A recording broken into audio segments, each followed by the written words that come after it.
Hey everybody, Nick here, and today I got a review for you of this little guy. This is the EagTac D25AAA. That's right, this is the AAA version. You may recall me talking regularly about this guy. This is the EagTac D25A, but that's just a single A, even though this is a double A battery. I've stopped trying to make sense of it. But anyways, this is a very interesting light, and I'm looking forward to doing a quick little review here for it here. So first off, let's do a size comparison. Here it is against the EagTac D25A, so you can see it is substantially smaller than this guy. Here it is against an 18650 battery, a CR123 battery. Here it is against the standard AAA battery inside it, and here it is against a AA battery there. So you can see here it is a relatively small little piece, and then, of course, as always, size comparison, Spyderco Delica. Not a very large light here. And then finally, this is going to be a quick review, because although it's a nice little piece, there's not all that much to say about it, and so let's go there. So anyways, let's talk about the good and the not so good about this little guy here. So on the good side, you do get a choice of LEDs in this guy. This is the, this right here is the vanilla sort of, I want to say the XPL thing. But you can also get it with a Nichia high CRI light, which does better color rendering. It's nice that you got that choice. Next thing, the clip on this guy is very nice. You can see it's got some ramp to it. It's very tall. It's a little bit of a tappy clip, but you can rebend it if you'd like by taking off this little back part here, but that's good. Next thing, this is using a standard battery type. This, I've got a little Eneloop rechargeable in it at the moment, but this is using any basic sort of AAA battery. So you can go to the gas station, go to the grocery store, or use the AAAs you've already got in your house, and it'll absolutely work well. It'll run a little better on an Eneloop-style battery than it will on anything else, but that is something you want to keep in mind. And it makes it a lot easier if you run out of battery just to find something else. So that's good. Next thing, this has a magnet on the back of it here. And what we can see here is that... Actually, here, let me grab something that's actually really steel. Yeah, here we go. This is a Kaiser Eliminator pocket knife, but you can see here that this has a fair amount of magnetic power if it's able to lift this knife right up off the table here. And so that's actually kind of cool. And what this means, practically speaking, is that you can stick this to something, like, for instance, the underside of the hood of your car, and it will provide light wherever it's pointed. And so that's kind of cool. Next thing, this has a relatively smooth turn here. This process here of unscrewing and screwing this is actually very nice. And that's important because this is a twisty interface light. So the way that you control the light output is by repeatedly twisting and untwisting this light. And that's a beautiful thing, that's done smoothly, makes very small adjustments all you really need there. And so I like that. That's good. Next thing, it is relatively bright. It has 155 lumens on high, which gives you about 40 minutes of runtime. That is honestly surprisingly bright.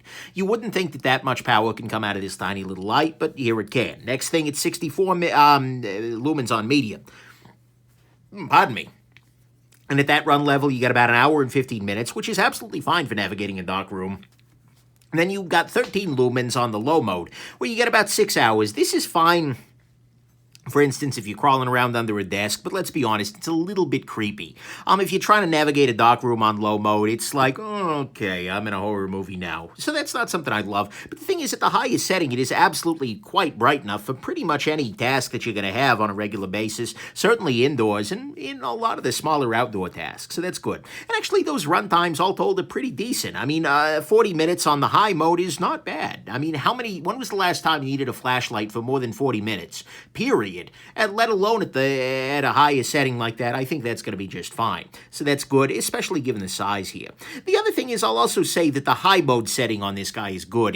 There is one other light that I'm thinking about very specifically, and that is the Utilitac, oh God, what the heck's its name? UltraTac, that is, K18. That's a great light, 100%, but the problem with it is that, its high mode is like really freaking high. It's amazing at some level, but it also means that you have a very, very short runtime on the high mode. So I like the fact that they've brought it down a little bit, but they give you a little bit longer of a runtime on high. I think that's a nice detail, and I think it's a nice thing they've done there. Then finally, on the good side, this is $30, and that's not a bad price, especially for something that is a very competent light in and of itself, despite being a single AAA. I think that's pretty solid. So that's the good to me. It's $30. It's got a nice high mode setting that's plenty bright, but not too, oh my God, bright, having good run times. It is plenty bright when you need it to be. It turns smoothly. It's got the magnetic back, a nice clip, and a choice of LEDs. On the not so good side, unfortunately, the magnetic back on this light can let you, or have you leave this light on the bottom side of your desk for 6 months. Yeah, I'm not a brilliant man, it turns out. At one point in time, I crawled under my desk and I stuck this guy using the magnetic back to the bottom of my desk pointed down like this. So I could, I forget what I was even doing, probably unplugging some cables or something or another. And then I turned the light off and I stuck it back up there and then I forgot about it. And then I had thought for like 6 or so months that I had lost this light, that it had come out of my pack at some point in time, and that it was gone forever. Then the other day, well, other week, I crawled under the desk again to adjust something, and I look up, and it's like, oh, that's where that went. And I found it. Wow, amazing. What that basically means is that if you use this feature, you shouldn't be an idiot. And unfortunately, I was. But that's not on the light, unfortunately.